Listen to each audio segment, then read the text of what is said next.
Welcome to another episode of Gold Medal Mixing Podcast. I'm Brittney Reese. Today we have a legend, another legend up in here. We have Emma Coburn, who's a 3-time Olympian. Hi. Thanks for coming on. Yeah, thanks for having me. Yeah, so we just want to have a brief conversation with you, keep it real chill and relaxed. So what brings you to the trials? I am here mainly to cheer for my teammates. I have some teammates racing the steeplechase in the 1500. Okay. I was supposed to be competing, and I broke my ankle 8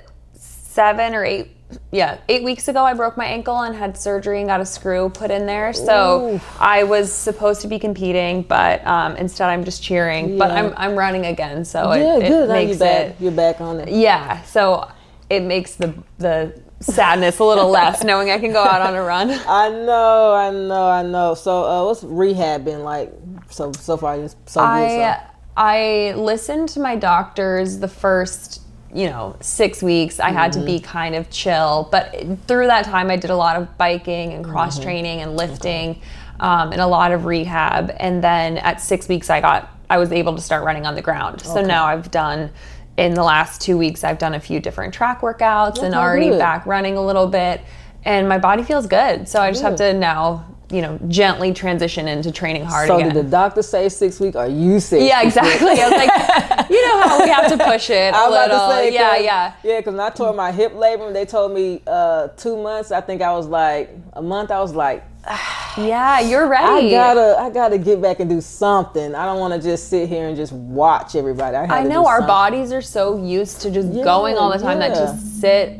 I mean, if I have to sit and just relax, I can. Cool, but it's like our bodies are so primed to go that I do like we kind of break the barriers of what our doctors typically expect. We can do that because I feel like it's really trained. We train so high level that we could go a little early if we needed to, because our body put so much pressure on our bodies, and that way our bodies is just recover quick. And I think we have so much of coming back from an injury is engaging the right muscles and making sure you're strengthening the right things. And like if a doctor were to tell you okay, and now pull with your adductor, you can immediately sit here right now and engage your adductor. But a regular, not to be mean, but a person who's maybe not an elite athlete would maybe not have quite that connection to where they need to take so much more time. So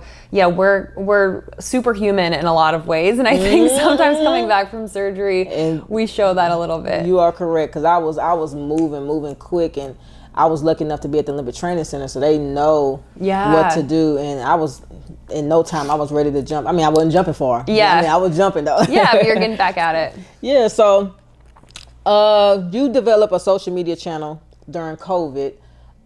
So you were selling bands and things like that. So what was the big push with that? So I started selling products during COVID, mainly because I didn't have a venue to buy them myself. Yeah. And little, rehab exercise bands, mini bands, the big ones, and then mobility rollers, sliders, just really at-home workout equipment. Because again, during COVID, everyone's sitting at home, and unless you're really into it, you're not going to go buy a squat rack. Right. But you can do so many exercises with very little equipment. So I started selling those products during COVID, and it went really well. I sell a cookbook also. And so really just putting out the stuff that I wanted to buy myself. Yeah. And now that, post-COVID, we're all competing, the world's kind of moving forward again. I still sell all of that, but it's not quite as huge of a focus as now. It's just all right, we're back on the track. We're competing. I still emmacoburn.com if you want to buy some. But it was great to just put something out that you want to buy yourself and have it be an authentic thing that you like to, I wanted to use that, so I might as well make it available for people. One of the first athletes I've seen that, was able to put something out like that, and the people just they were going at it. Yeah, no, we sell out of things very quickly, and so obviously it's a whole different business when you start realizing that, and you're like, all right, well, now my sales tax and all my inventory and how am I managing that? Like, it's just a whole different world than we're used to, you know, being in. But it was definitely fun, and I appreciate when I see athletes promoting stuff that they genuinely use or like, and I appreciate when athletes have different interests off the track that's genuine to them, and when they can really shine in that way. I think it's pretty cool. So yeah, we're starting to see that a little bit more now, especially out of college, because they got the NIL deal. You get to start seeing a little bit more people's personality. Could you imagine if we would have had that when we were in college? I want my money. I know. I'm like, all right, we were very successful athletes in college and never got to take a dime of prize money. Get anything. No, didn't get anything. We missed out. I mean, I think our careers ended up great, so it's fine. It did. But really, we needed that NIL money. Man, I was like, I'd just be watching, I'd be hearing these contracts, and I'd be like, man, I could have made some money in college. I probably would have stayed. Yeah. Like, it would have been a little more incentive, but good for them. I'm so happy. I'm not jealous or bitter at all. No, not indeed. I'm a little salty, but I ain't gonna hate on y'all shine. Y'all doing y'all thing. So you're signed with New Balance. Yes. Why New Balance? I love them shoes. I was gonna get me a pair. No, these are the 550s. They're my favorites. So I signed with New Balance right out of college in 2013, and frankly, they offered me the best contract, so I went with them. But I had also just heard that they were a really amazing company, how they treated their athletes, and a friend of mine, Jenny Simpson, she was signed with New Balance at the time, and she kind of, she would tell me about her relationships there, and the people are really, really wonderful, and it's a fairly small company in terms of the people you're interacting with, and it's a family-owned company, so everything about it is just like very wholesome in a way, but also they make really great product, really great shoes, and so I knew the technical aspects were there and the performance, but then also like the people side of it, which I think when things are going great, every brand is going to love you, and it's all going to go great. But when you first have setbacks or injuries or poor performance, to have people who are actually in your corner supporting you is huge. And my very first, literally day one, being a New Balance sponsored athlete, I found out I had a stress fracture in my sacrum in my back. Wow. And I told them that this was happening before I signed my contract. And they're like, no worries, we'll still support you, and that's what's up. It's all good. And then just literally spent the rest of the year checking in on me, that I was like taking my time and healthy and not rushing back. And that was, my first exposure to them as a company. So they've been really awesome. Good. But then also it was cool to see how when the plated shoes and the spike wars kind of all started, how they were really like quick at adapting to that and put out a really good shoe for us. So they kind of have nailed it on both sides, like the people side and the product side. Yeah, it seems like they have great athletes up under them, and they do a really good job of supporting. It's a small roster of athletes. It's a small roster, but they kind of when they pick someone, they support them for years and years and years. And it's not just like one-off sponsorship. So I know at the trials, when I see this year, the kit is like this neon color. And when I'm watching on TV or watching in the stadium and I see that kit come out, I get excited, because it's just this small group of people that we kind of root for each other, and we're pretty close, the athletes. Nice. So now that you have, well, let's start here, because I was with Nike for over 12 years, so I kind of understand, but Nike is a more bigger, broader, and they don't really, I say field events really not their thing. They like field events. Do you think they would ever go that route with a field event athlete in the future? It's interesting. I feel like with field events, it gets complicated, and I've never had this conversation with New Balance, but it does get complicated because the footwear, you have to then all of a sudden start making a high jump spike and a discus shoe. And so it is more, there's way more strategy, I'm sure, behind it. And I'm sure like eventually that would be something New Balance does, but it's so much more complicated than just being like you can jump far here, wear a jersey. There's so much more to it, with the footwear. So I'm not sure. Coolio. I can just feel like each sponsor should have at least one field event athlete. They ain't gotta have. They got you. They got what's the 400 girl name? Sydney.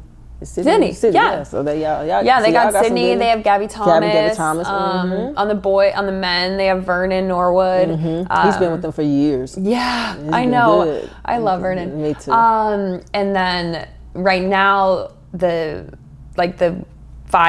distance women are really globally just doing really, really well, both in the U.S. and Europeans. So they have a good roster, no field event people yet. I'm pretty sure it's in the future. I'll talk to them. Yeah. Okay, what's your favorite Olympic? My favorite Olympics?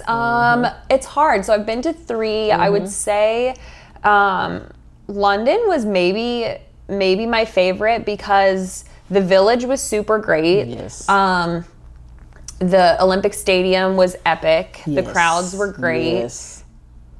I went to the opening ceremonies there. I didn't in my other ones. And so I just experienced a little bit more Olympics. Yeah.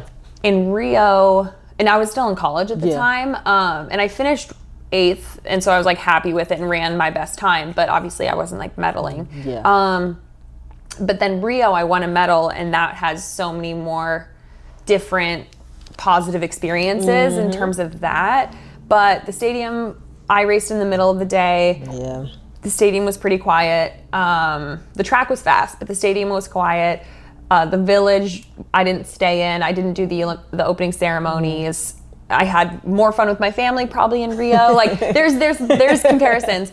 Tokyo was challenging with COVID, and I didn't perform well there at all. So Tokyo was probably my least favorite, if I had to say. But honestly, London was probably my favorite, even though I didn't medal there. It was just such a well done Olympics. I agree. That was my favorite one too. Yeah. I did win. Yeah, so that makes sense. But it makes it a little bit more. But I also love competing in London. I do think, when we had world champs there, I just think in general, the fans are amazing. They all really care about track and know it really well. And then the weather is as a distance runner, it can be a little rainy and cold. We love. But, and then typically just the meets are put on really well. So I just love competing in London. I agree. I'm 100% agree with you on that. So any post-career goals? I don't know yet. I feel like this ankle injury really pissed me off for many reasons, but I feel I was feeling super fit and healthy and ready and young. Like I was feeling like not ready to be done right before breaking my ankle. And so I very much want to compete next year, try to make it to Tokyo, London, and then we'll see. I mean, I feel like so much of athletes choosing retirement is like mentally physically is huge, but mentally, if you're tired of it and you're kind of sick of it, and I am not there yet at all. So as long as my body can keep going, I think I'll stay on the track for a couple more years, and then after that, who knows? I could just sit here all day with you. Might as well. We chilling. No, I'm not quite sure yet. Okay. So what are something that you do like to do besides running? I do love to bake and cook. Okay. So that's why I wrote the cookbook. So honestly, so much of probably the last 12 months, I've trained more than I ever have. Like I'm on my stationary bike 3 to 6 hours a day, plus running, plus lifting weights. Ooh. So my days are just full of exercise and eating. So cooking and baking really, I love that outside of training, and just like everyone, spending time with friends and family is nothing better. Yeah, I agree with that. Okay, so what's it like growing up in Colorado? Growing up in Colorado is, I mean, you grew up in Mississippi. Yes, I did. And they could not be more different in terms of their temperatures and climate. Like, so my friend Corey McGee, grew up in Mississippi. She lives in Colorado now. Yes. And Colorado is just super beautiful, but the climate is so mild, really, that it's not too hot in the summer. It's not too cold in the winter compared to like the East Coast or the Midwest. There's just a lot of snow. But so you just want to be outside all the time. You just want to be outside and playing, and exercising is like too boring of a word, but like mountain biking and skiing, and you're just, where I grew up was a small mountain town that's like a ski town. So you were just always out exploring, skiing, biking, playing in the river, and because you weren't in the middle of the summer in Mississippi where it's like 100% humidity and 100 degrees. So it was really fun, and I think it made me a really active kid outside of like organized sports. Right. So that, I think that prepped me for once I got into organized sports, being really athletic and active.